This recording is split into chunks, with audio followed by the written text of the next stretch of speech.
I just want to say from the bottom of my heart, I'd like to take this chance to apologise to absolutely nobody. The double change Trying to take me out. Somebody just turned the ghost switch on these suckers and people are moving a lot faster. Something's going on and I ain't ready.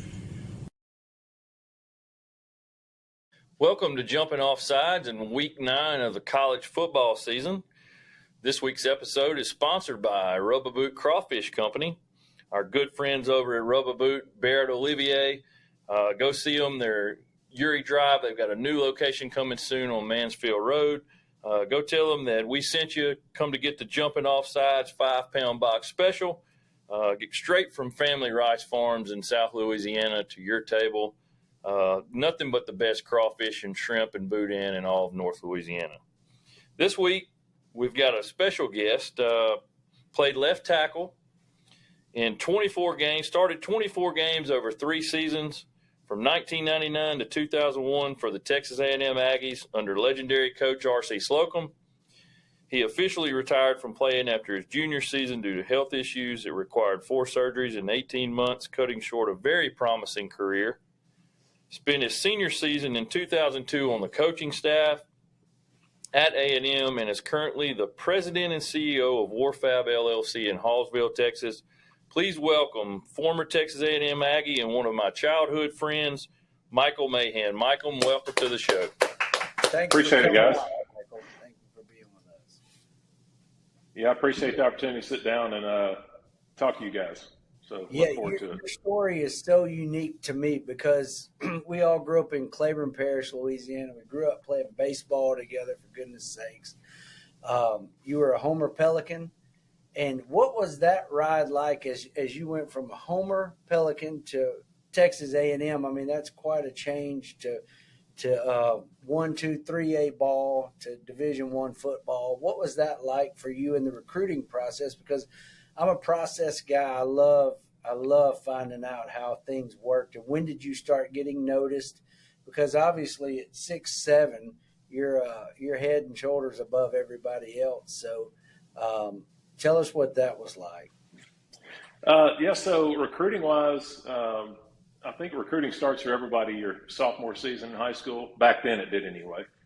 And started pretty slow. Letters coming in the mail from, I think, college coaches back then sent a bunch of stuff out to head coaches to ask if they had anybody worth recruiting and so on and so forth. But, I grew up as an Aggie. My grandfather graduated there in 1943 on my mom's side. And to date, I think there's 22 of us on that side of the family that are either going or did attend there. So, So I guess when I really got on the map for A&M after my sophomore season at Homer, I went to a football camp there. And funny story, I was actually in a defensive line drill because I played both ways in Homer. And I was going against Seth McKinney, ironically enough, who ended up being a 4-time All-American at A&M, and made a inside move on a pass rush.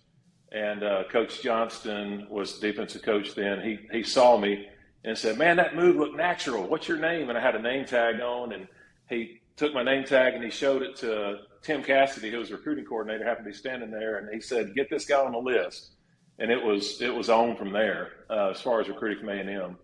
But went back after my junior season, ended up getting my offer at that point and committed immediately. There was no question I wanted to go there.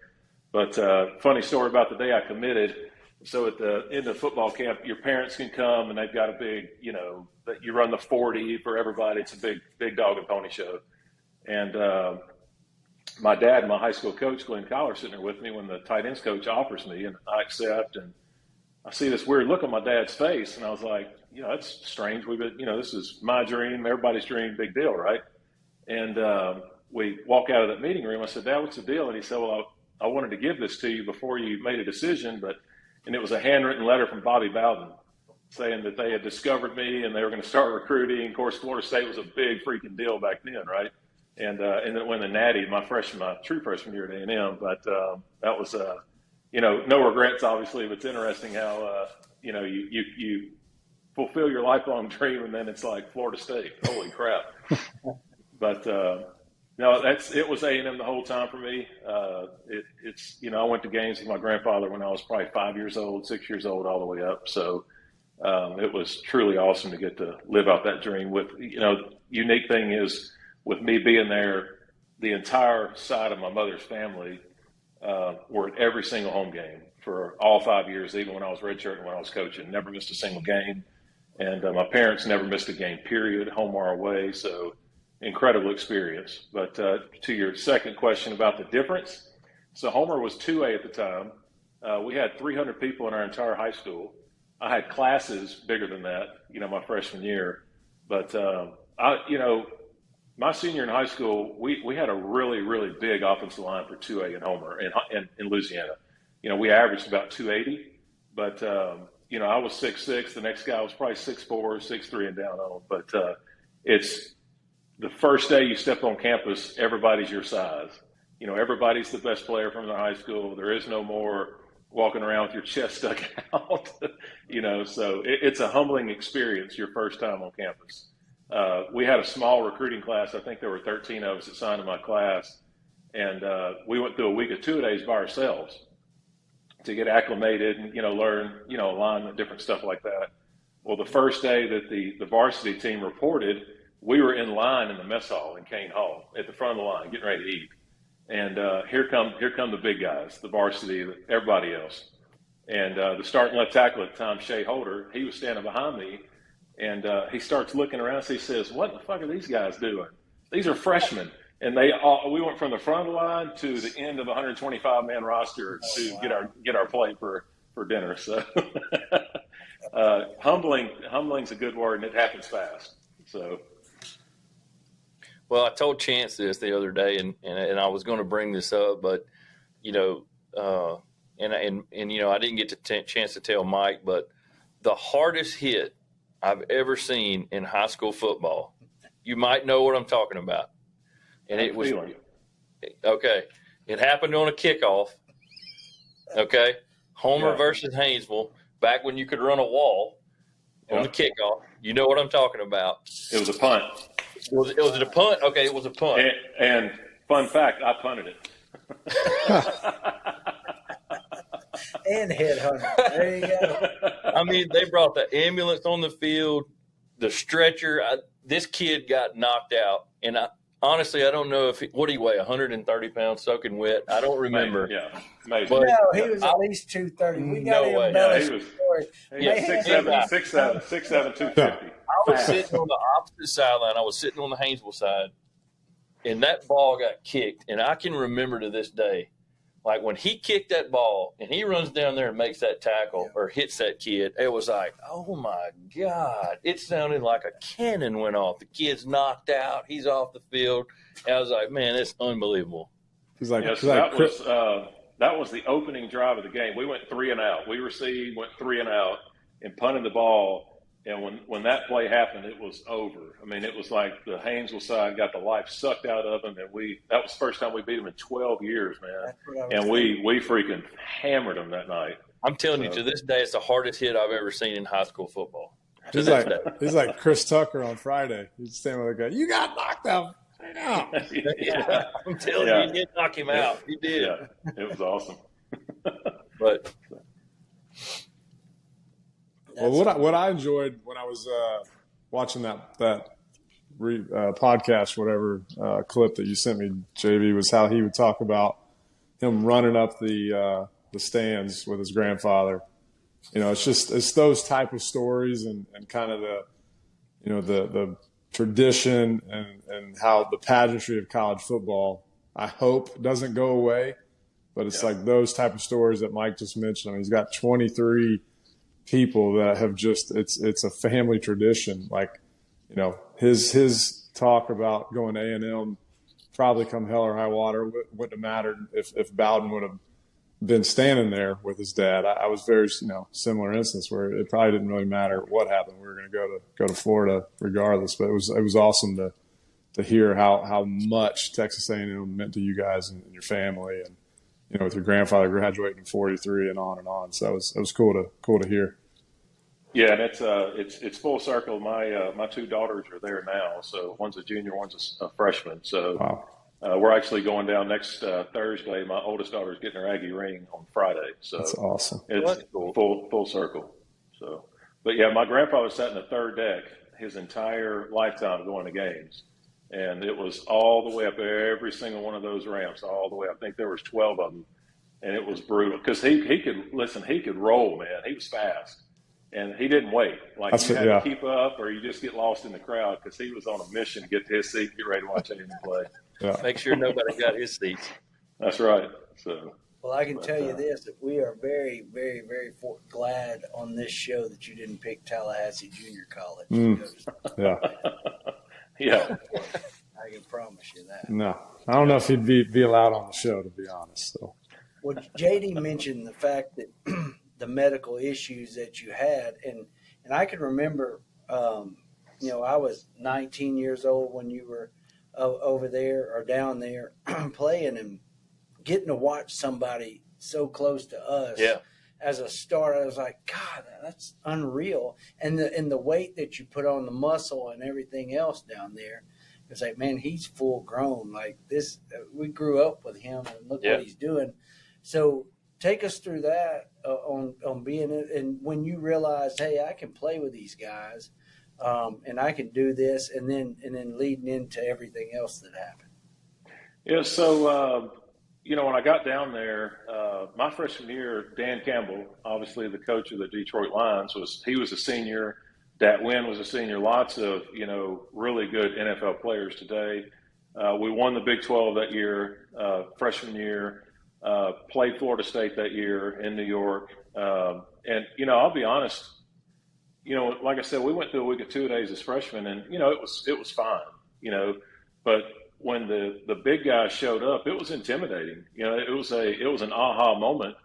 And, full disclosure, I had thoughts of transferring just because I was completely overwhelmed.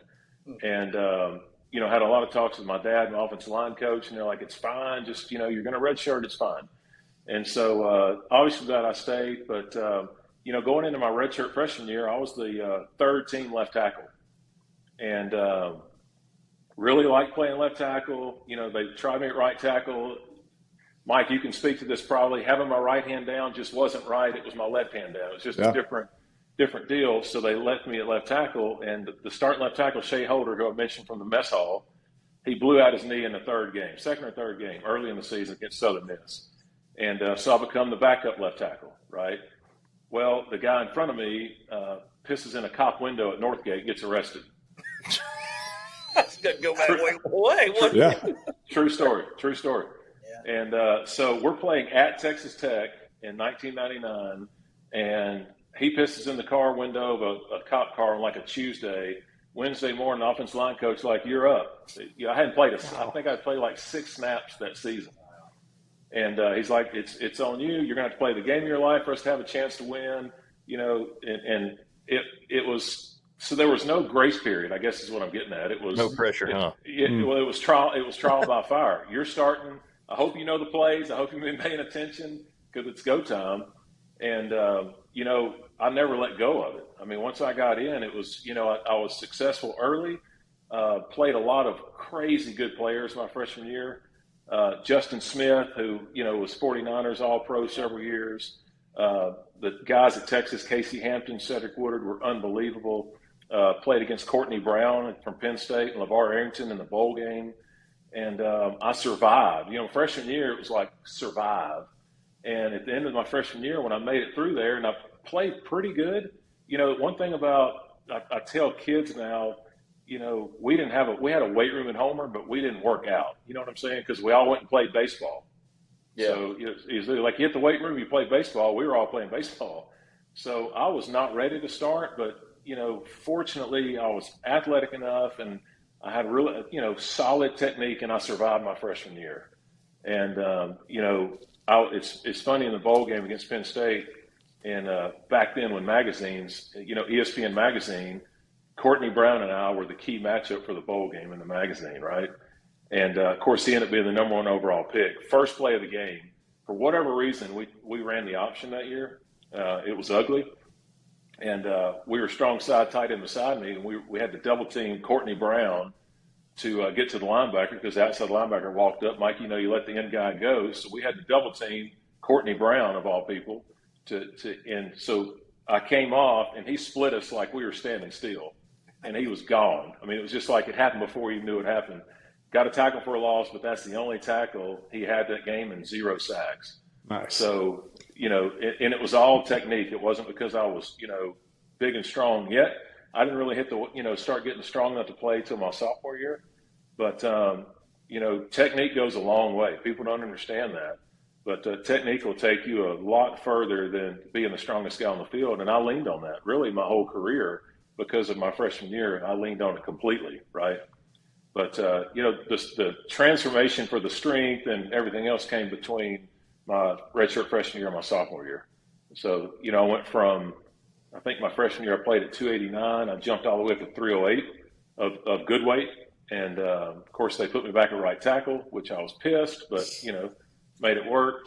And, that's when all the heart surgery stuff happened. At the end of my freshman year, my shoulder had to be completely redone because left side taking all the pressure on my left shoulder. So it was all screwed up. So I battled back from that right into the start of my sophomore year when the heart surgery stuff started. And had that first surgery before 2 days. And, game 10, we were playing Oklahoma, and it came up again. Mm-hmm. So I had to have another heart surgery. And, that's when I decided I was done.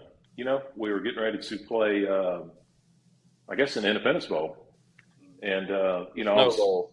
The Snow Bowl. And I told my dad, I said, at the time I was 20 years old, man. I'd had three surgeries that year, 2 of which were heart surgeries. And I just said, man, obviously something's not right. I shouldn't be playing. And Dad and I were sitting at the house in Homer and watching bowl games. And it was a couple of days before we were supposed to report for the bowl week. Mike, you go a week before and you get paraded around and you practice, blah, blah, blah. And we were watching bowl game, and Dad was like, man, why aren't you playing? I said, well, why not play? I said, well, why I'm having these heart surgeries. He said, I know, but you're fine. Why don't you play? And I was laying on the couch, and I said, you're right. Why don't I play? So he called Slocum right there in the living room and said, hey, he's good to go. And Slocum said, well, doctors agree, so we're good to go. So I, continued playing again, and that was the Snow Bowl, which you guys are familiar with. Now, did you play in that game? No, I did not, because I'd quit playing, I guess early November, and I hadn't done anything up until that game. So I was kind of the emergency tackle. So if 4 people got hurt, I'd go in, because I was out of shit. Like the first day we showed up in Shreveport for practice, it was freezing outside, so we ran in a basketball gym, Captain Shreve, I think. And dude, I was dying. Like I didn't think I was gonna make it, after just a month and a half. So I'm kind of glad I didn't play, but that's kind of the first, time it was like I can live without football. And then, we came back, had another surgery that spring on the ankle, and junior season, man, everything was great. And I was a starting left tackle, which is what I wanted to be. I was in the best shape of my life, had an incredible summer, had a great 2 days, and started having freaking back issues. I started those 9 games, and at the end of game 9, I could barely walk. Had no idea why. Okay, and I believe we were playing Oklahoma at home that year, and I wasn't starting because I couldn't. During the week in practice, I couldn't move because my back was spasming so bad I couldn't even get in a stance. But I was the third tight end because our tight ends were hurt. So I was on the backside of a zone play going away, and I had to reach in and cut off the backside defensive end. And I took one step, and I went straight nosedive like somebody shot me. And gathered myself and got back to the sideline, and I was standing dead still. And I told the guy, I said, you got to go get the trainer. And the trainer came over, and he said, what's wrong? I said, I can't move. I'm standing just bone still. He said, what are you talking about? I said, man, I can't move. He said, well, let's go to the locker room. I said, you're not hearing me. If I take a step, I can't go with you. And he said, you're fine, come on. And I took one step and went completely down, just flopped. And, went to the Dallas Cowboys back doctor in Dallas the next week. And he said, look, you've got 5 bulging discs in your back. and it's degenerative. It's going to get worse. He said, but we can do surgery, and in 6 months you can come back. And two of my teammates, Chris Montgomery and Michael Delatorre, two of my teammates in my class had the same surgery and never played again, right?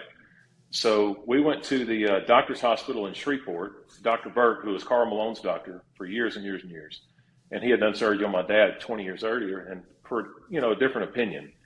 And he basically said, you've got two options.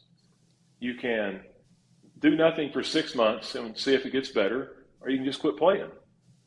It's that simple. He said, you don't need to do surgery. You just need to rest for 6 months, which, man, it was almost, December. 6 months, man, I was on this all spring ball and, be back around June, and you can't lift. I mean, it was just like, it really wasn't an option. And I told Dad at the doctor that day, I said, man, I'm done. It's just I'm not doing another surgery. I can't sit for 6 months. And it was just over. I mean, it was tragic because going into that season, everything was lined up just like I wanted it to. It was all in a box. And at the end of that season, it was just, I literally physically couldn't play anymore. So it was hard. And listen, I did a clean cut, man. I went and saw Coach Slocum. And I said, listen, I'm done. He said, it's fine. You'll medical redshirt. You'll graduate. It's not a big deal. And he was like, do you want to be involved? I said, no, I need to be over it. And fast forward 6 months when two-a-days were about to start, I went back to him and said, can I help? He's like, I thought you were done. I said, I just want to help. If there's something, if I can carry balls, I want to be involved. And he said, why don't you be, like the student coach for the offensive line? I said, sold, man. And so you talk about transition from high school to college. A transition is when you go from, being coached to being in the coaches' meetings and being part of all the conversations and game planning. And you talk about a trend, it was wild, man. Because Kevin Sumlin, who ended up being, our head coach years later, was the offensive coordinator. Dude, he was nuts. Like, those guys are crazy. Yeah. It's nothing like you would expect. So, but, I'd be at 6 a.m. staff meeting, go to class, come back, do practice, after film study, the whole nine. I mean, I was, did the whole coaching deal. So it was cool. But I get asked all the time, it's funny, would you have played in the NFL? You think you'd have played in the NFL? I think I would have. Would I've been the first round pick? No, of course not. But, would I've been drafted? More than likely, or made a camp or something, But, we'll never know.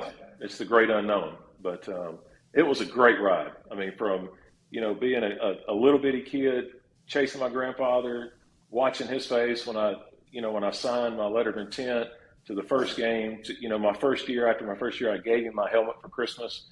I mean, it was just, being in that with him was, man, the memories are just something I'll never forget. Being with him and watching, my mom's side of the family just be like as close-knit as you could possibly get because of A&M football. It was just, it was worth every single drop of sweat and surgery and everything else. So it was awesome. That's awesome to hear, man. It's something that you can't really have a appreciation for, I think, unless you've done it. And man, it's so cool to hear kind of your path. And when you were mentioning you went back to Coach Slocum, I think that's very common, obviously, from, you probably, I don't know when you started playing, let's just say, junior high-ish time frame. Yeah. I mean, you had been involved with a tight-knit family of 60 to 100 for umpteen years. And for that 6 month period, it gnaws at you. And it's just like, I gotta be, I'll carry the clipboard, coach. I'll do, I mean, it's a cool story. Thanks for sharing that. It's awesome to hear those type of stories. And again, I think it's what makes college football such a unique environment. For sure. Absolutely. Well, Michael, when you transitioned into helping coach, did you want to continue doing that, or did you decide after that season, like, I'm going to, get out of this and go into the business world? Like, what was your? No, I mean, my intention was to coach for sure. And it was, so that season is the season that Slocum got fired. Okay. And my offensive line coach was helping me meet high school coaches, so we could find me a job before, and kind of get all that laid out. Well, man, those guys got fired, and it's like a guillotine shot. The whole staff got wiped out. I mean, they all got displaced, and they were looking for jobs, and I was like, man, I don't even know how to look for a job. I don't even know how to apply for a coaching position. So it just it went into flux, and I went and found me my own job selling insurance, which was crazy. But, yeah, I mean, of course, I ended up coaching. Funny story. Can y'all excuse me 1 second? I got a dog that's about to chew the door down. We usually take the same breaks when Chance starts chewing on the microphone, so no worries. So we ended up moving back to Homer a couple years after I graduated, when we got pregnant with our first girl. And I was working for Farm Bureau at the time there in Homer. And Coach Kyle was my head coach. He was still coaching Homer. And he's like, man, you need to coach. You need to coach. I mean, you can help us and blah, blah, blah, blah. So after 6 months, I was like, screw it, I'll coach. I worked for Farm Bureau about a year.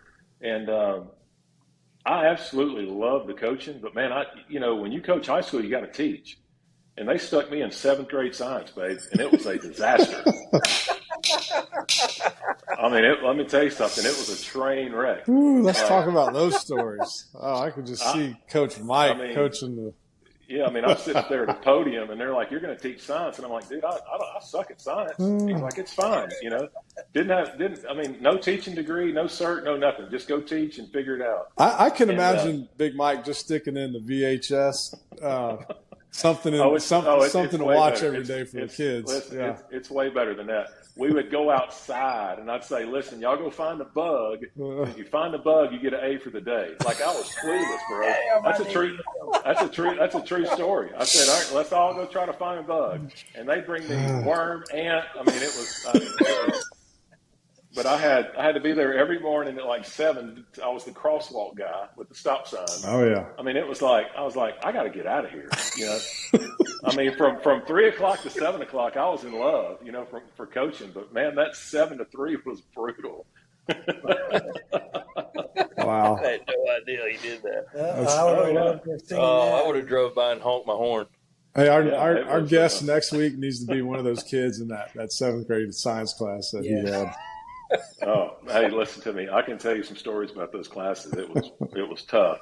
JD, you guys can attest to Homer. 2004. It had gotten pretty rough, and yeah, that was kind of the transition to kids being woke and not saying what you say. That was kind of the beginning of it. It was rough, man. But listen, my favorite part of teaching was breaking up fights, and they happened every day because I was still, I was 24, pissed off, still pretty jacked. Like, they'd call my room and say, they're fighting in room so-and-so. I'd be like, I'm on my way. Got this, yeah. Let's get them. The question came up about could you have played in the NFL and everything. One of the things that I like, didn't you protected Randy McCown, didn't you? I did, my freshman year. Sure did. Yeah. What quarterbacks did you protect while you played? So I had Randy McCown the first year I played, and then we had a former baseball player, Mark Ferris, that came back, and he was 26, I think, his freshman year. And that sophomore and junior year, he was the quarterback both years. So, okay. A classmate of mine, it's a funny story, Vance Smith, he was my age, and we were playing at Oklahoma in 2000, and we got hammered. That's when they had Roy Williams. I mean, they were a freaking problem. And I had to play the whole game because, I was the only guy we had. And we were getting killed, and Vance comes in, and he was known for his arm strength, right? And he was 6'5". I mean, he looked like prototypical, right? And we call an out route for him. And let me tell you something. He lets one go and goes over Oklahoma sideline into about the third row of the bleachers on a rope. And we're in film study the next day, and my offensive line coach, he gets to that play, and he's on that clicker. He's back and forth, watching that ball. He's like, guys, that's what an arm looks like. I'll never get that the rest of my life. I think that was the only pass he ever threw in his career, and it was a howitzer up into the bleachers, man. I mean, it could have killed somebody. But, Randy McCown and Mark Ferris, to answer your question, though, were the guys. Well, how do you feel about OU and Texas being in the SEC? I know that there was a lot of kind of vitriol from A&M, the A&M side. Part of the whole reason why A&M came to the SEC was to get away from Texas. And I've heard a lot of, if and that and, different things about, A&M kind of being upset about the SEC allowing Texas. How do you feel about it, and how do you feel about the rivalry being renewed from your side? I think it's – with where college football is going with these super conferences, I think it's a natural fit for OU and Texas. We got away from them. That's true. I mean, we did, and we needed a separation then because we were becoming the doormat of the Big 12, honestly. And but I think it's the fact that the rivalry's back because they're in the SEC. I think you can't replace that. College football is better when A&M and Texas are playing the day after Thanksgiving. I mean, it's a better deal. So, I mean, it'd be the equivalent of Florida and Florida State not playing. And it's been since 2011. That's insane.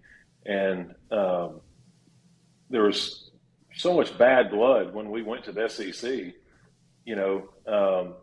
I never understood why we didn't keep playing them.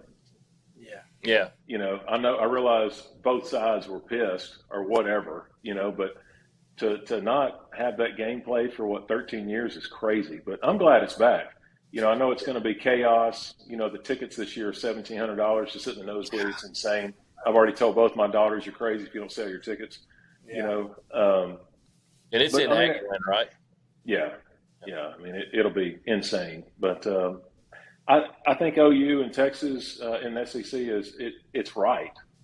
I mean, they're the biggest schools that were in the Big 12, and they came to SEC. It aligns with everything else going on. I think it's a good fit.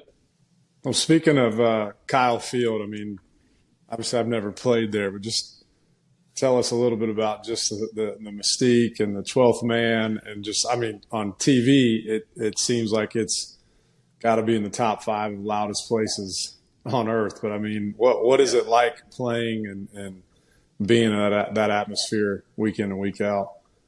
So it's interesting. My freshman year is the year that they added the north end zone, what was then called the zone. And so it wasn't, we were in transition my freshman year, but man, when they got the zone built, and that pushed us up to, I think, 86,000, it was crazy loud. I played in some loud stadiums, but Kyle Field, man, especially at night when it's rocking, it's rocking. Mm-hmm. Especially now that, we push 110,000, probably for the Texas game, we'll probably push 110. I mean, it's insane. And when the stadium first got rebuilt, my wife and I went down to a game, and it's like, man, it's way different than when I was there. But, I mean, it's fully enclosed, and, I mean, it's rocking for sure. But, the fans are I know that anybody that plays a sport says they've got great fans, but the A&M fans are awesome. I mean, they show up. They we sucked my senior year when we were coaching. When I was coaching, we were 6-6, but they still showed up. You know what I'm saying? I mean, they're there whether you're good or bad. So I was watching some of these games. You watch like these home games. People don't come because of who you're playing. A&M doesn't sell out every single home game, but, man, they show up pretty much regardless of who you're playing, the fans do. And that's unique because some of these stadiums you look, I mean, there's nobody there. And it's a top 5 team hosting, whoever. But A&M just loves watching football. The fans do. And they're loud regardless. So. And do they do the call every Friday night or midnight home game, or is it – talk to me about that because I don't know all the ins and outs of that. Yeah, midnight yell practice? Yeah. Yeah, man, that goes back many, many years. So when we were redshirting, we were allowed to go, and different stories there. But it's crazy too because the whole east side of the stadium, there'll be 50,000 people there at 12 o'clock at night to scream out the yell practice for the next day. Right. And it's packed every week too. It's crazy. But it's in '99 when the bonfire fell, and those guys got killed. But we had a candlelight service at Kyle Field, and it was freaking packed, man. Almost probably 2/3 of the stadium full of people there with candles, doing a honoring those guys and gals that got killed that time. So, but to your point, whatever, whether it's basketball or football or A&M fans are special, man. Yeah. And I know you can say the same about Florida, but yeah, it's a special place. No, I've heard that, just from I've got a buddy that is a scout for Denver, and he says that's one of his favorite venues to go and watch a game because he said it's even a notch up, believe it or not, from Gainesville because the fans and the town, and I mean it's electric. Yeah, I mean all the students, they stand the whole time. I mean everybody's screaming and it's wild. Did we lose our co-captains? Sometimes they start collaborating, or Chance might be getting some new liquid in his coffee. I heard that. So what's it like? What's it like at Gainesville? I never got to play there, so. It rocks and rolls. We've been taking our lumps the last few years with keep trying a new coach, and yeah, we're very very impatient, I guess would be the best word for the Gator Nation. But it's got its moments still. I mean, I don't think it's gonna. I think it can get back to what it was, but we've got to get consistent because that's really what ends up happening. When one week we look great, and case in point, you guys came in there this year and thumped the what out of us. Let me see if they're texting us or something. Yeah, they're saying they're having technical difficulties. But yeah, I tell you what, I actually, because we'll go over them later today, but I picked you guys to beat LSU because I feel like y'all have a physicality that, I saw it firsthand. And you had your backup quarterback and just wore us out. So, it's impressive and it's so crazy. So a really good mentor and a guy I've had in my life for a long time. So Tom Allen, who used to be the head coach at Indiana. So Tom, believe it or not, was my first football coach as a little JV kid in a small little Christian school out in kind of outskirts of Tampa. So I've known Tom since I was 13 years old. Okay. And where I'm getting at is it's very similar and just crazy how you change a coaching staff. And pretty much, with the transfer portal, some things are different.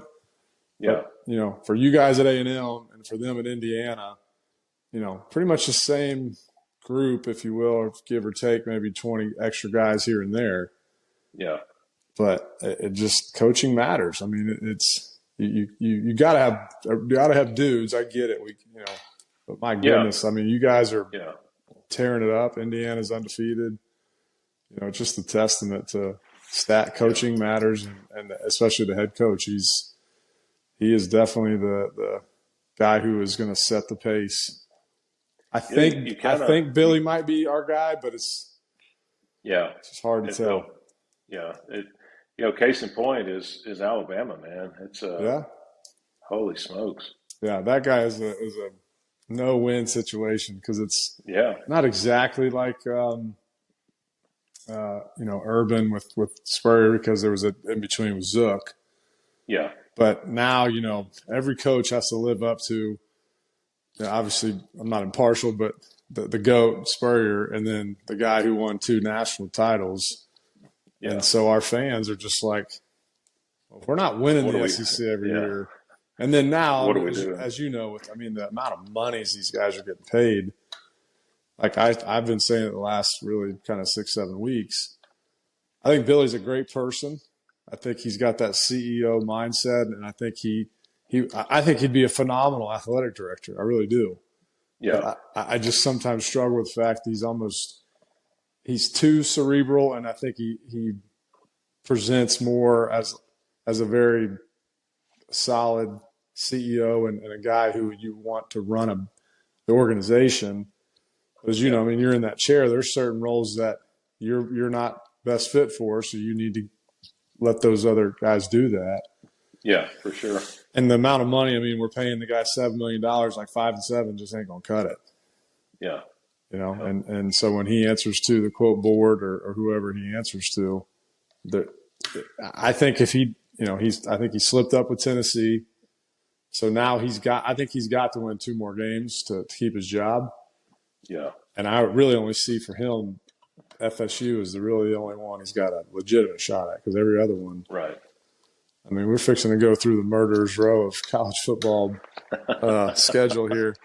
You know, at least we have a bye week to get ready for Georgia to try to pull something out of our hat. But yeah, it's nuts.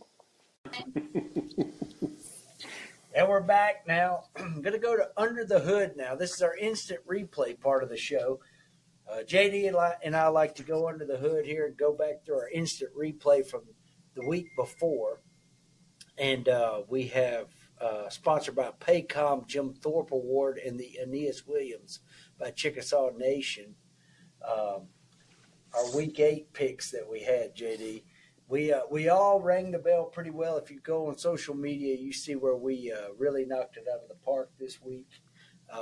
Maybe you do points for friends, but we are there for you so you can see it, see who we like. And we're usually not wrong very often, except for Mike. He's usually pretty bad. This week, come on now, that's a bold-faced lie, and you know it, son. Tackle eligible was 14-4. I'll give it to exactly. You know. Yeah, he brought out the tackle eligible face mask this last week. That's right. Yeah, speaking of face masks, did you tell Mahan about the face mask they made you wear in college? So they didn't make me wear it, but I would say, Mike, I don't know how you were with the team, and I think we were all so uptight all the time. I tried to make sure we were enjoying life and kind of keeping it loose, if you will. So yeah. I would randomly go into our equipment guy, and I was one of those offensive linemen. I mean, if I wasn't watching film or, you know, I was like you, I had to lift and eat all the damn time to try to get bigger. So, I mean, I just lived in the belly of the stadium. So I became good buddies with our equipment guy, Tim Sane. So I'd be sitting back there and trying on different face masks. Like, Timmy, what about this one? He's like, "Oh, big man, you know, you're going to break your jaw on that." Like, I tried one time to go out to practice with remember the old school Morton Anderson kicker? Yes. Like, I had that thing on. I mean, so anyhow, I put on the old school Dan Marino face mask. Nice. And rocked it, and my buddy Brock and Todd and AWOC, I mean, they hated it. So then it just became like, well, now I'm going to keep wearing it because, you know. Yeah. So I showed these guys, and they were like, what are you, tackle eligible? So, you look like a lacrosse player with it on, actually. Look, you know, tackles are always those guys that thought they could play tight end and couldn't catch. So yes, wide receiver. I volunteered every day. Absolutely. Never took me serious. So we've got a few games that we want to go under the hood about to see how we did on them. The first one being our homecoming game at the University of Florida. I had Florida in the over in that game, and we rang the bell. Yes, I did have the over in that because Shane was like, "There's no way we'll come up with 48 points, 43 points, whatever it was." And Florida rang up 48 by themselves. I think Kentucky put up 20, right? 20, yeah. Yeah. Mm-hmm. So we all did pretty well on that game. Mike, as you watched it and broke it down, what did you see the positives were with that game up front? I would say starting off, the defense has either had enough of the bad press or somebody lit a fire in their ass or something, because they're playing different. I don't know firsthand knowledge if they've kind of simplified it and said, "Hey guys, let's just get after the quarterback. Let's cover people on the back end and let's wrap them up and gang tackle." But whatever they've done, something is resonating with them because they seem like a total different bunch versus what we talked about versus Miami and A&M, where it looked like they were just didn't give a rip and laying down. I think Lagway, we've said it for a while now. He's the real deal. The guy has a energy about him, and it's not like this. It's just it's energy, and people respond. And Chance, we talked a lot about this. One of my best friends, Brock Berlin. He was a phenomenal recruit quarterback, but Rex just had this energy and kind of difference making quality on the field, and I think DJ has that. He throws a phenomenal deep ball. Where it just drop. The receiver doesn't have to do anything. He's just got to stick his hands in front of his belly, and it drops there. He's still got a few things. Obviously, we'd like to see him do better. I think he's really smart with the ball. He's not real loose with it. He had the one pick. But freshmen are going to have that, and I just think overall, I think it really, to be honest, I think it's the defense. I think they are playing with a different intensity, and something is something switched for them. So I would think. Give kudos to that side of the ball because it's really helped the offensive not have to, play from behind or do something maybe out of character that DJ and the crew aren't ready for. And then obviously the tailback getting 5 touchdowns, his first start. Sorry, big fella, but now it looks like the only place to go is down from there. Totally kidding, but man, what a start for that young guy and being a freshman and getting 5 TDs your first start. So. Awesome night. What have you noticed about the O-line? Anything different? Again, seeing players doing things differently, or is it scheme? I think they know DJ can move. Mertz can move too, but I think DJ he's kind of got that like slide, or not slide, but just a little bit of that wiggle, and so. As a lineman, I think it gives them a little confidence that maybe he might step out of a few sacks or some pressures, which we all love when a QB can do that. And again, he's probably maybe because Mertz wasn't as comfortable, but there's a little more of the RPO with DJ back there versus Mertz. So I think that again helps. Junkies around here. Were you able to tune into that game in particular, the Florida-Kentucky game, or? No, I saw some highlights, but not as far as actually watching the game. I missed that one. So I got you. But I agree with the analysis of the freshman quarterback. That dude is something else. So I've watched him play earlier this year, and I don't understand why they ever went away from him. Mm-hmm. It just seems like there's so much upside there. So it's tough to – it's funny how some coaches, are bound and determined to play the older guy, because they don't think the young guy's ready. But sometimes, when I was coaching my senior at A&M, Reggie McNeil was a true freshman. And Mark Ferris was the 29-year-old senior. And I remember it was like game 7 or 8 when they finally said, screw it, we're going to live and die by this freshman because he can do so much more.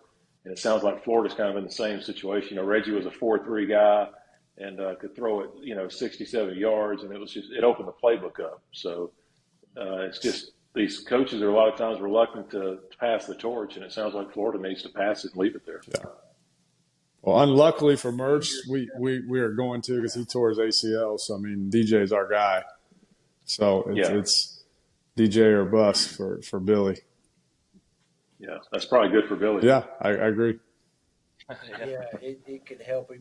What's funny about all that, before the season with the brutal schedule that the Gators have and everything, everybody was like 6-6, 7-5. This guy's staying around. Well, we actually have a chance to get to that level, but I think it's so bad in the 2 losses and 3 losses because they were on coaching errors on a lot of them. And the Miami game, they just weren't ready to play. It was bad. The A&M game, we were just whipped up front all game long, and so. You see that now we have an opportunity to actually close out 6-6, 7-5, or as Chance would say, 9-3.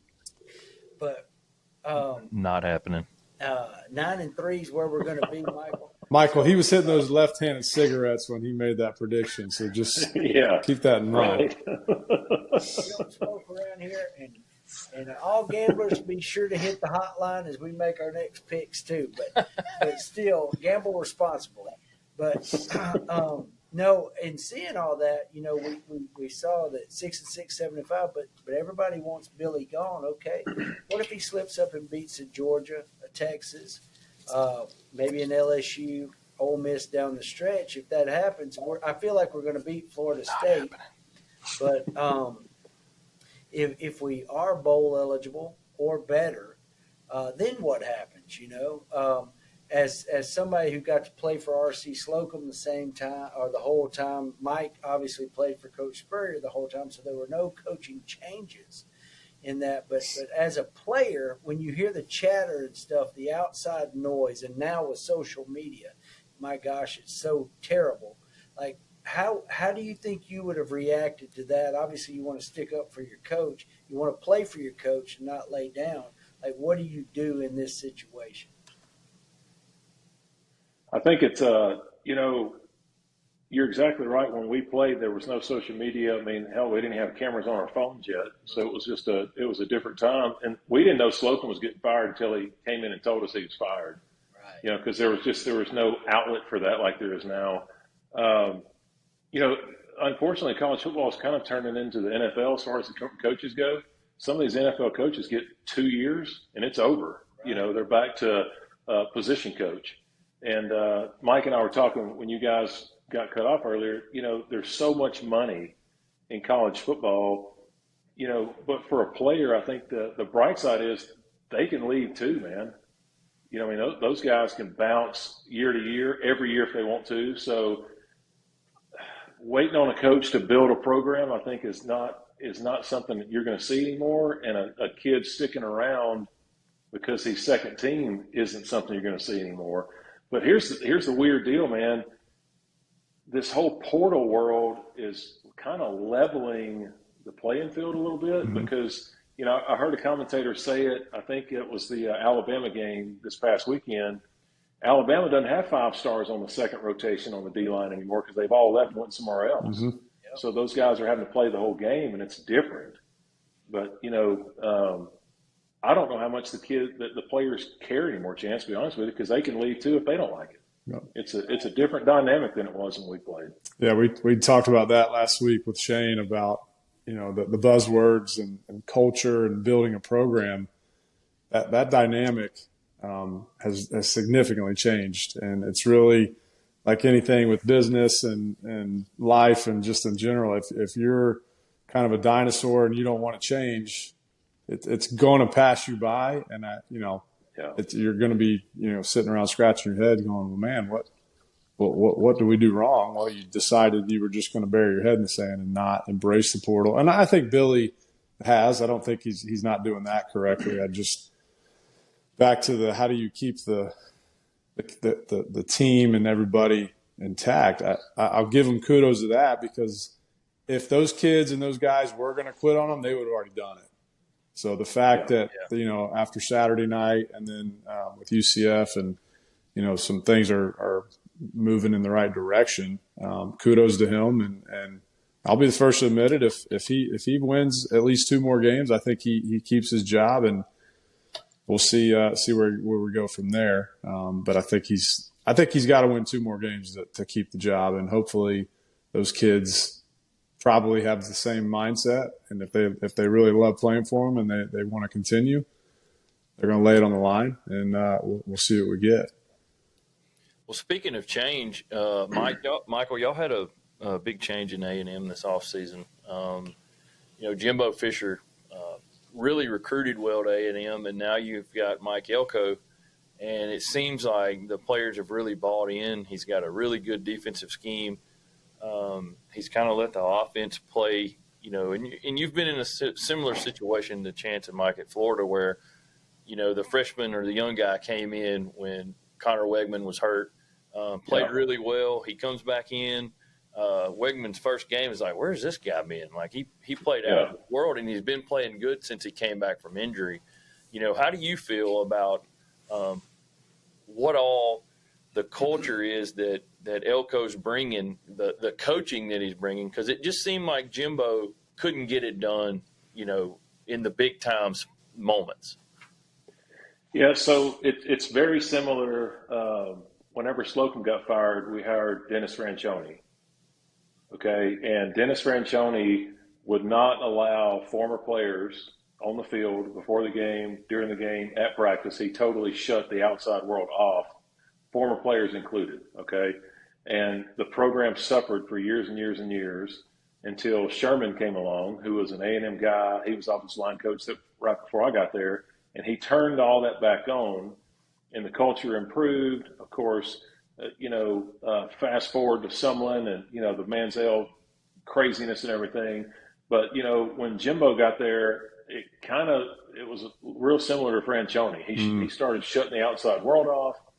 I didn't realize this till after he was gone last year for the bowl game. He wouldn't let the guys wear wristbands or sleeves, or the players. Like, they were like strictly enforced all this craziness, right?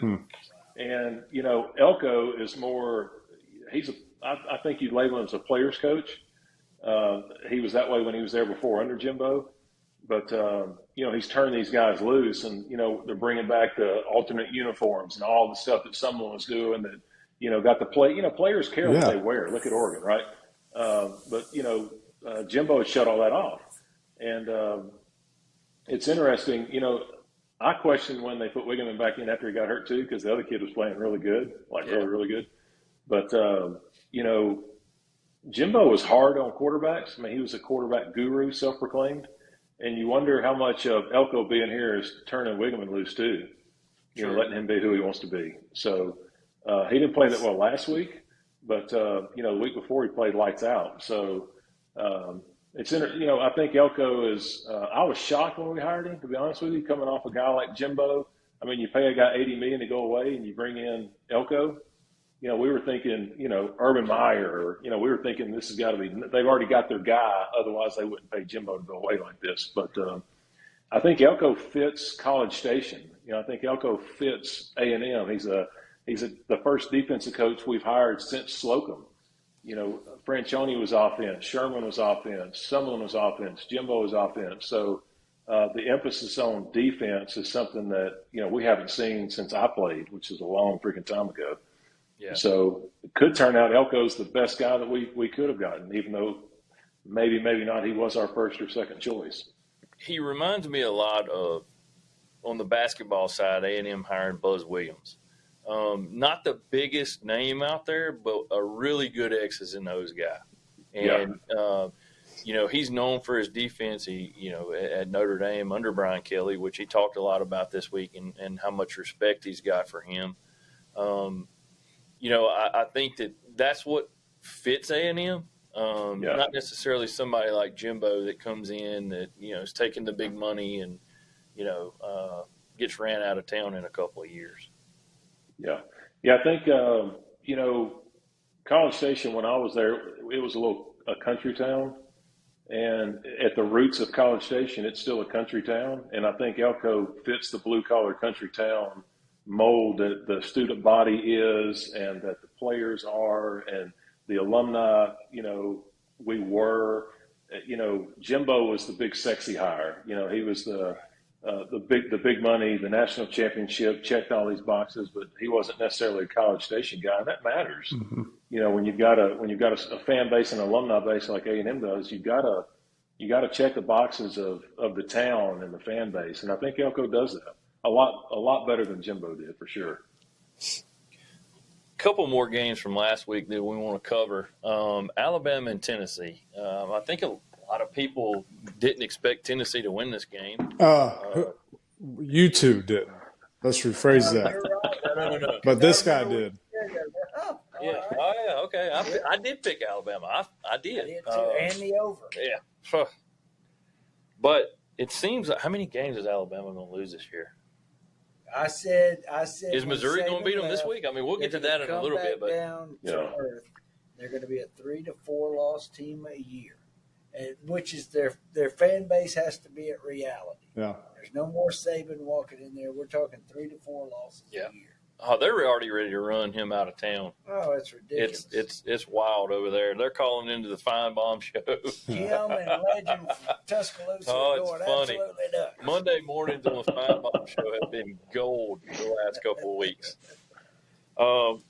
What about Oklahoma and South Carolina? South Carolina was up 21-0, and Oklahoma or South Carolina had run 4 offensive plays? Yeah. And we're up 21-0. The problem there is, I said it last week. I'm gonna keep saying it until the end of the year. I said this week 2, 3, whatever. Venables, defensive coach, make him my coordinator, but do not let him anywhere near my head coaching position or offense. I agree. He is. Guess what? We don't have a quarterback on the campus. Can't find one anywhere. I agree. Shut up. Or a receiver. Oklahoma's they're still a Big 12 team is their problem, and it's going to take a minute because SEC is all about big offensive linemen, big defensive linemen, big linebackers, and man, you look at Oklahoma when they line up. I mean, and even Texas is a lot closer to an SEC team than Oklahoma is. Oklahoma's got problems. Yeah. They're not big enough. They're not fast enough. They have no quarterback. You're exactly right on that. But the size disparity is a problem for them, man. So, and that's not something you can fix overnight. So, sorry, I got a freaking cat running across this place without control. Another game this week that we bring up, Indiana absolutely boat raced Nebraska. I did not see that coming. I think we all got that wrong. I picked Nebraska to cover, and that's bad. I think Indiana's got a program, guys. Yeah, I was telling Mike when there was a little bit of the breakaway. I've known Tom Allen for a long time, so I'll admit I was kind of picking more on the emotional side for Nebraska. But my goodness, I mean Indiana, and that guy. I'm not going to jump off and say get rid of Billy now, but I was just telling.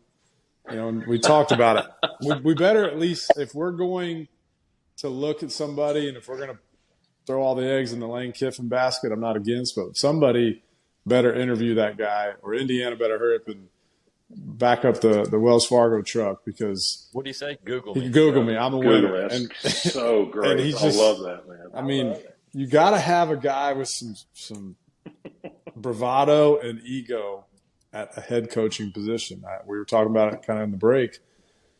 That's the one thing that bugs me, and it's my hang up with Billy is he's just too cerebral, too level-headed.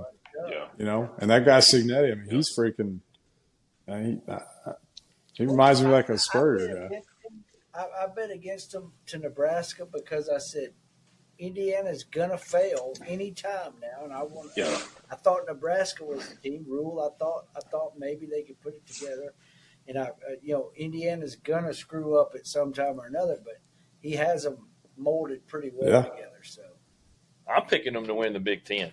I mean, I hope they do. Yeah. I want to shut all the big ones out. I mean, and their defense is legit. Their defense is freaking lights out. Yeah. It ain't like they're a one-trick pony.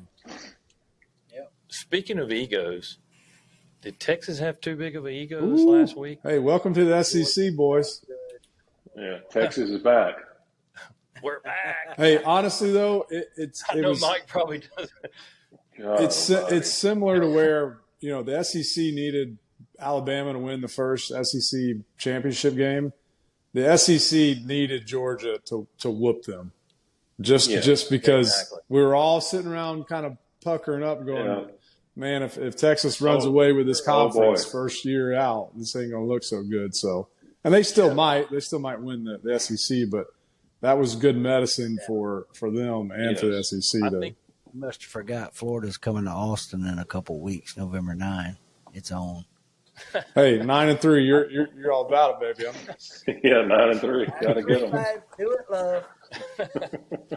No, but I do think Texas. It was a huge wake up call. You saw the pictures of them on the sideline, like Sarkisian. Oh yeah. Ewers. Even whenever they put Manning in, they look like deer in shell headlights. shocked. They haven't seen anything like that. Mahan just said it about Oklahoma not being built for it. Texas is more built for it. But the problem there is you see them against the Georgia, and it's like a little too much finesse, a little too much pop. They're not quite there yet, and I'm glad because, as we all just said, we don't want that. But Kirby's got the guys playing with a chip on their shoulders, and it's us against the world. So in the big games like that, I mean, I expected Georgia to do just what they did. And I said it last week, what was going to happen, Georgia was going to get out on them. Then they would go to Manning, and maybe it's a little bit too late, but they're going to struggle with a running quarterback. When Manning first came in, he had some big plays right off the bat with his legs, gave Georgia fits, but they adjusted. Yep. And then the rest is, as they say, history. It's interesting, though. You watch that game, and you can tell that Kirby is off the Saban tree, because anytime Saban jumps out, it's time to start pounding the rock and playing defense. And that's exactly what Georgia did in the whole second half. There was no more fancy. It was just pound the freaking rock. Yep. So run the clock out. It was Saban-esque from when he had Derrick Henry and all those great running backs. It's just so. But that's the SEC. That's what it's based on, is, we're bigger and stronger than you. Yep. And here we freaking come. Mm-hmm. Yeah, it's week in, week out. And I know that, I've said this, Mike A&M has been in the league for several years now. They, it took a couple of years to adjust, but they adjusted well. And it's going to be the same way for the other two schools. I feel like, and I said this last week to them, until Texas and OU go through a full season in the SEC, I still have that they're not a SEC school yet. Yeah. And Texas could win the conference. They could go to Atlanta and win the whole thing. But I think, this past weekend was a wake up call that they have to bring it every week, and they don't have an easy week this week. I mean, what are they at Vanderbilt? I don't know what they're favored, but at Vanderbilt, Vanderbilt just beat Alabama a few weeks ago. We can get to that in a minute, but they've got a possibility to beat two number one teams, in the same season, which is unbelievable for them. Yeah. So it's talk about that segues us right into our next program, our next part of the show, which is our Baldwin Group of Bass Energy Services Parlay for Perfection coming up. This is a segment we do, Mahan, and I know that you have your games picked that we look forward to the next week, which is week 9, which is the week we're in. And Louisiana Tech started it off last night with a big win. Glad of that for the Sonny Cumbie era. But we're going to go into our picks now for this week, and then we're going to – I got my sheet pulled up too, JV, a.k.a. JD, so I'm ready. I'm ready, son. ready, huh? Looking at it right here. Yeah, you got it pulled up. You don't have to turn your screen off this week. You sorry son of a – Thank God. Apple numbers. Hey, remember I told you guys I'm the talent. I don't this is new to me. There you go. Well, Melissa's been in there putting makeup on him for the last 2 years. Yeah, Mike, last week they accused me. They said, you wearing makeup. I said, man, don't be hating on me. I can't help it, just left tackle. That's what we do. That's right. That's what we do. We wear low socks and armbands on our elbows, make our arms look bigger. I get it, man. I get it. Been there. I feel like Mike and I would have had a heyday if we played together in A&M or Gainesville. Come down for LSU, Florida, then. When you come up, Pearson, we'll get Mahan over. And y'all can we can hang out. Yeah, we'll have to hang out. So the first game on the slate this week, Syracuse 5-1 goes to number 19 Pitt. Pitt is 6-0 and favored by 6. I don't know if either team's really played that many people, any really good teams. I picked Pitt to win. I picked Syracuse to cover, and I picked the under. What do you like on that one, Michael? I picked Cuse to win. I picked Pitt to cover. Can I do that? Yeah. Okay. Hang on. Favorite already. No, you can't. He did it again. Well, here's this. I just want to ask a question. Well, why can't Cuse win, but Pitt only lose by 5? Is that just not allowed? That's a great question. If they can't beat the spread, dumbass. All right. Well, hey, mine is screwed up too. Then I'm gonna look like an idiot too. And I'm trying to get more. I went through there and fixed yours for you. I'm trying to get more clicks on here anyway. The smartest guys on the line of scrimmage over here. So, Mike, I did tell these guys last week. Coach Spurrier would always be like, Michael, you got to do one thing. Just block that defensive end. That's all we need you to do. Your job's not that hard. So, look, Cuse to win, whoever the cover, I don't care, and give me the under. Well, if Cuse wins, they got to cover. Yeah. Fine. Okay. They cover. Because they're a 6-point dog. So if they win, they cover. Yeah. All right. We'll take that. Okay. So Michael picked Pitt to win, Pitt to cover, and he picked the under. And that one's done right? Yeah, it's done right. You did them all right. I You're just go where you put yes and no. I just pick which team cover or not. I think I had to fix one or two. As we said, we make these picks, these predictions. These are for points. These are for fun. Yeah. But if you do have a gambling problem, please gamble responsibly and call the old hotline if you get in a bind. So we're here for you for that. And I'm your cover king right here, so just call me. You are. Yes, you are that. You're covering them well. So number 22 SMU Mustangs 6-1, traveling to Duke. Duke is 6-1. SMU is a 11.5 point favorite, over and under of 48.5.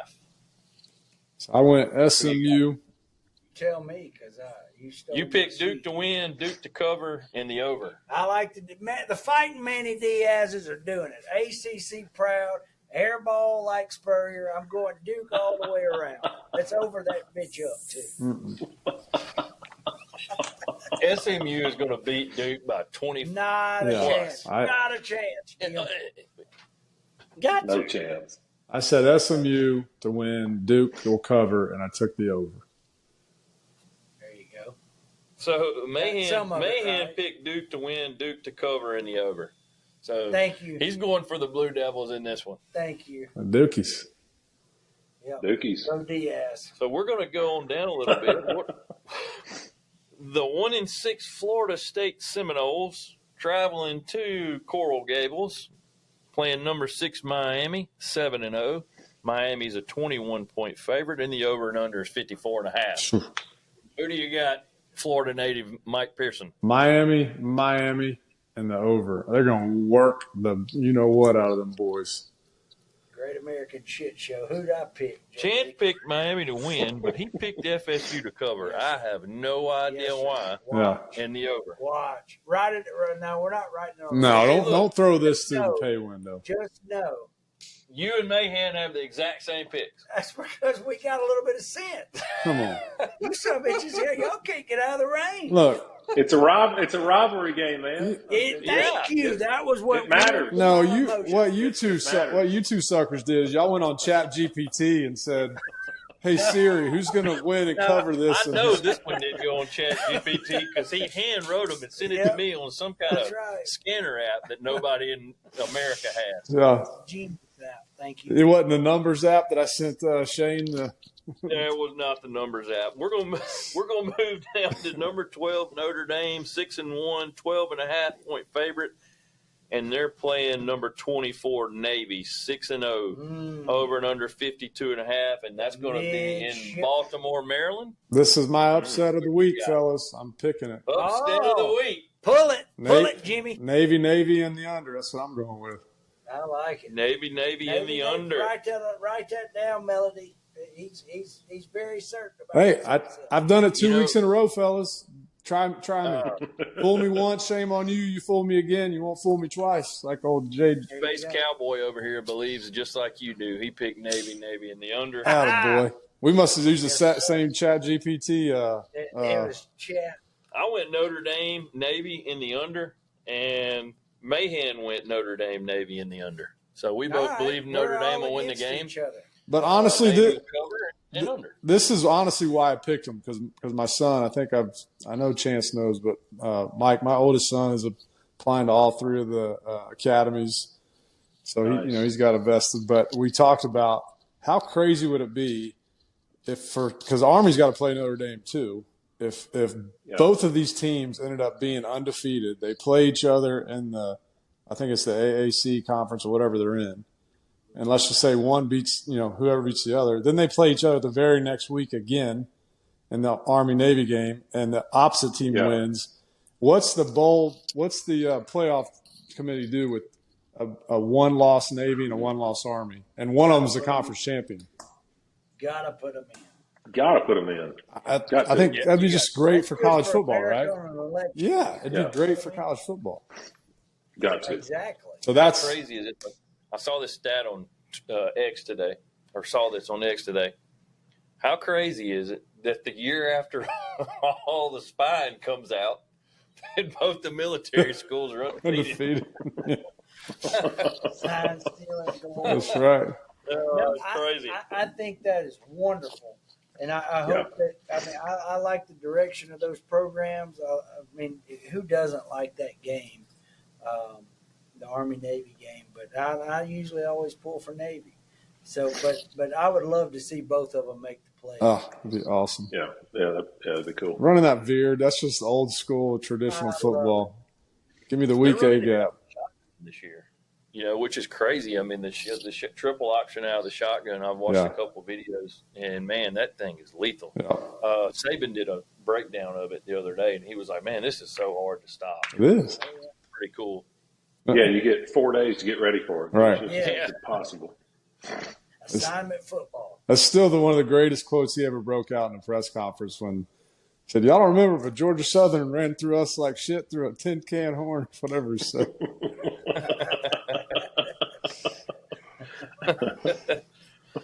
All right, number 20, Illinois, 6-1, traveling to Eugene, Oregon. Number 1, Oregon, 7-0, and Oregon is a 25-point favorite over the Illini. Yeah, not a chance. No. Not a chance. If it were me, it'd be a fat chance. But I'm just saying that tell them what I did, because I believe that you went Oregon, you went Illinois to cover in the over. I mean, who would Is this your do that? shit pick of the week? No road Okay. portable toilet shit pick of the week right there. No, it's coming up. I did the exact same. I picked Oregon, Illinois to cover, and I took the over. Yeah. Yep. Who'd you go with, Mahan? I think I did the same thing. Oregon, Illinois, and the over. I think we just probably seems all. like a lot of points. I like Bielema, what he's doing up there. Golly, Yeah. man, he kind of has it together. Yeah. And I just don't see them getting housed. I just don't see any way they No. get housed. Not after what they did to Michigan the other day. I mean, Not by 25. Michigan's not great, but that is that was a stepping stone for Illinois.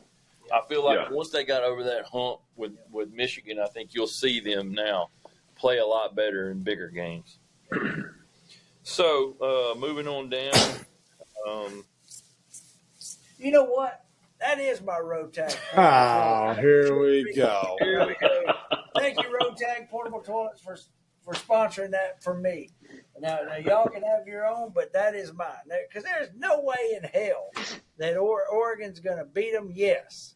Are they going to beat them by 21.5, you say? So 22 points? That ain't happening. I don't think so. No way. 25. 25, yeah. That's 25. Yeah. All right, so we've got some really shitty games in the SEC this week. It's hard to pick which one we want to look at. Oklahoma's traveling to Oxford, playing number 18 Ole Miss, which I feel like Ole Miss is a lot better than number 18. They're 5-2. Oklahoma's giving up 20.5. The over and under in this game is 48.5.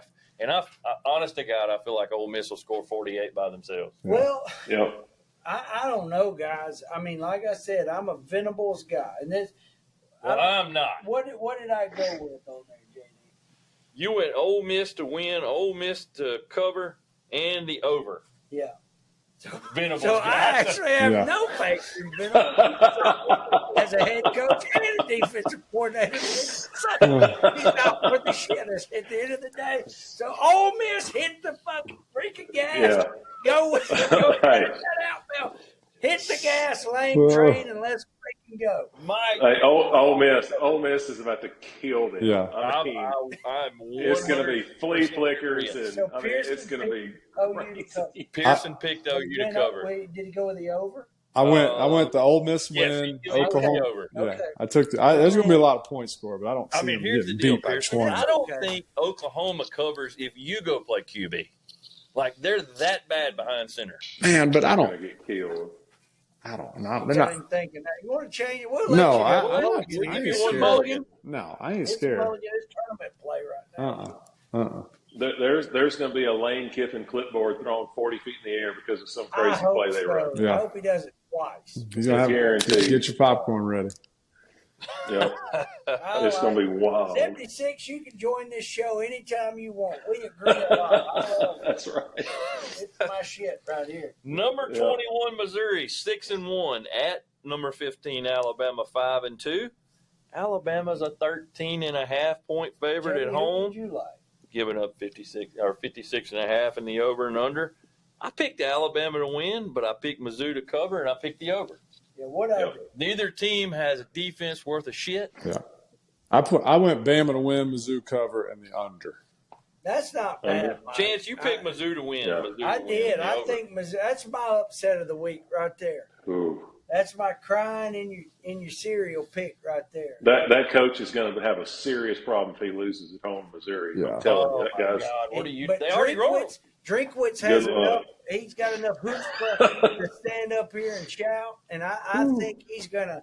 I think Eli pulls this upset off. You saw him crying to presser about the Brady cookies guy talking about Brady this and Brady that. I thought, So- did Cook get hurt or what happened to him? Yeah, didn't he go to the hospital and come back and win the game or Yes, something yeah, crazy? little bastard just got out there and During just the played game. his ass off. Yeah. It's my kind of show down there up there in Missouri. Yeah, is this game where?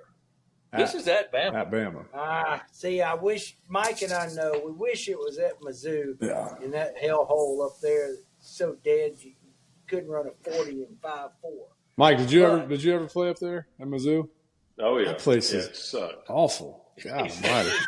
It's dead. It's like it just feels dead. It looks like wintertime. All the time. Correct. I don't know if it's just because of the shitty turf they got. No. It looks like to me. It's No, That's what it is. Listen, look, fun fact though, Iowa State, they freaking throw down, son. Come on. Really? Like we drove into like Mardi Gras when we got to the stadium. I mean, they get it get there. after it.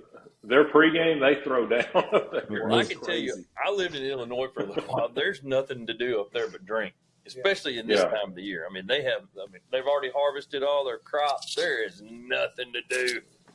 Well, who was the great country laureate that said, "Why don't we get drunk and screw?" That's Mr. about Jimmy Buffett. all there is to do here That in would be Mr. Kansas Jimmy or, Buffett. Iowa, wherever the hell ever. Yeah, Mid-America. Iowa State. Man, have you been to Bama yet as an A&M fan now that you're a former player? Have you been to a game there and watched A&M play at Bama? No, I haven't. Here's another little tidbit. When I was a kid, Alabama was my favorite team, Come on. despite my grandfather being such a big Aggie. Wow. Until I got to probably high school. Really? So, yeah, I used to Well, wear I an mean, Alabama hat to Christmas. I can relate to it because in the early 90s when Bama goes and Gene Miami had so Stallings. much swag, and I Gene can remember my Stallings, yeah. dad saying, God, I hope Bama beats Miami, and then they go whip them. So you're just like, oh, my dad wanted Bama to win, so I guess I should, and Yeah. I feel that. And now it'd be who shot Santa Claus if you did that. Yeah. Yeah. Somebody Yeah. like Bama over Yeah. god awful team you like. And then they're back. My daughter went to a game over there. She's got a friend at Alabama. She said Alabama's atmosphere is unreal, though. She said it was incredible, and she's one of the ones at A&M. And she said Alabama, they get it on at their home football games. I don't So, know. The first time I went, I felt like I was at a high school game. They've got this Really? guy out at midfield, and he's over there with a microphone, and he goes, Well, give me a B. Well, we got that at And Florida. everybody goes, B, give me an A. I'm We like, have that. they can't spell. Well, y'all have a spelling contest every game. Everybody, LSU. I mean, y'all, okay, congratulations. Y'all can spell LSU. So that's what I was just Y'all can't spell. It's a spelling bee every time you go to Baton Rouge. I mean, Y'all got to play sorry, a I song gotta say off of a movie. Y'all. I mean, let's go to the next one. Yeah, we've lost all All control. right. Let's go to, I'm going to let Mahan pick this one first. Number 5, Texas 6-1 at number 25, Vanderbilt, the Fighting Diego Pavias, 5-2. Texas is an 18.5-point favorite over and under 53.5. So I had Texas Vanderbilt over, right? Is Yes, that the way I would you read had that? Texas, you had Vanderbilt, and you picked the over. Yeah. I can't think believe it'll you be picked Texas. well, they're going to win, but I think it's going to be a crazy game. Lots of points. Lots and lots of points. I think so too. I picked Texas to win, Vandy in the over. I think we all picked that. Well, Mike actually picked Texas. I went Texas, and over. Yeah. Vanderbilt can score, man. That's one thing about them. They can score. Yeah. They can't stop anybody, but they can score. So our last game of the week, biggest game is for first place in the SEC down in College Station. Mike's playing days down there, Michael. Number 8 LSU 6-1 travels to College Station. Number 14 Texas A&M 6-1. Aggies are a 2.5 point favorite, and the over and under is 53.5. What do you think about this game, Michael? Well, before I knew how to fill this sheet out, I actually picked the score for each one of these games. Yeah. And I think this is going to be a 27-23 game. I think it's going to be extremely low scoring because A&M has, their defensive line is probably top 5 defensive line in the country this year. This is all the remnants of the number 1 recruiting class we had, 3 years ago. And unfortunately, I don't think we're going to be able to score much either. So I think this is going to be a slow game. I think, I picked the under on the points because I don't think we'll get anywhere close to 53.5. I think A&M will win and cover, but I think it's going to be an old school SEC battle. I think it's going to be a running game versus running game. I think there's going to be interceptions thrown, out of desperation. And I think it'll be, low to mid-20s on both sides when all the dust settles. But I do think A&M will win because it's at home. It's going to be freaking packed. It'll probably be the biggest crowd in the history of Kyle Field outside of the George Strait concert. And it'll be rocking. So I think the home field advantage is the main reason I'm picking A&M in this one. I think most of the time when they pick these games, Vegas, they start out with the home team getting 3 points automatically. I think that's the way they go. Usually on most of these SEC games when it's a close game. I feel like this one should be closer to a pick 'em, even though 2.5 is not much. I'm going to pick LSU simply because I think that Garrett Nussmeier's probably playing as good or better than any QB in the SEC right now. The last few games, I feel like A&M secondary has been kind of suspect. I think that's going to be a bigger issue for them. LSU's offensive line can give them time, and they found a running game last week. I'm picking the Tigers to win and cover in the under. But I'm like Mike. I think it's going to be a low-scoring game, 27-24, 27-23. Like you said, it's going to be one way or the other. I personally going with the Tigers, but what do you think, Chance? I think I went LSU in the over, actually. I think games like this surprise you. And I agree with you about Nussmeier being the best in the league. And I think they put it together. I like A&M, though, and I like how they run the football. I watched them against Florida. They're pretty gritty. They're very physical up front. I'll give A&M that. They are physical up front, and that's what's got them this far. Yeah, and so I think you're going to see them pop some big plays through play action. I think they're going to establish the line of scrimmage, but I like LSU's ability to score more, and so that's why I think the over, and that's where I'll rest it right there. Yep.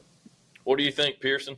I went A&M to win, A&M to cover, and I picked the over because I think Brian Kelly shits down his legs when there's big moments. So he's fixing to just A&M's going to wear them Tigers out. I mean, you ain't gonna hear me them hold that Tiger. Blah, blah, blah. It ain't gonna happen, partner.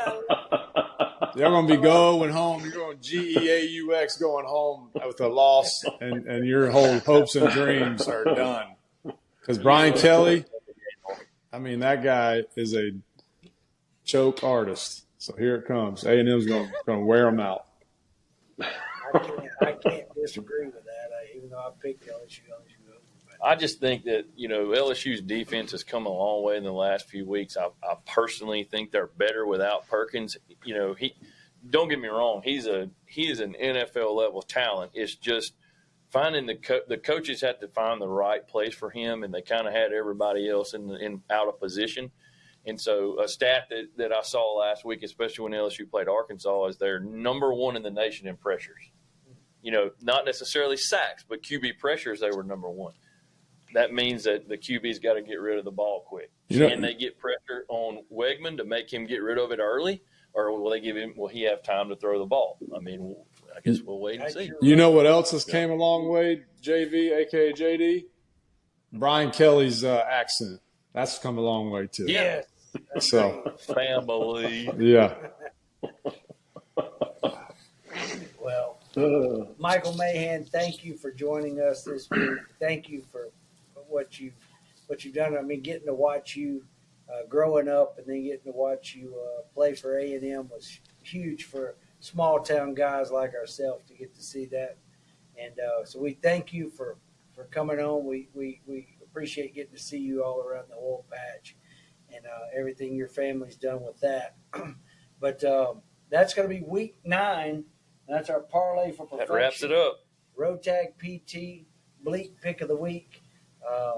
That is Jumping Offsides for the week. And as we always say, strive for perfection. And Mike Pearson, what? Catch excellence.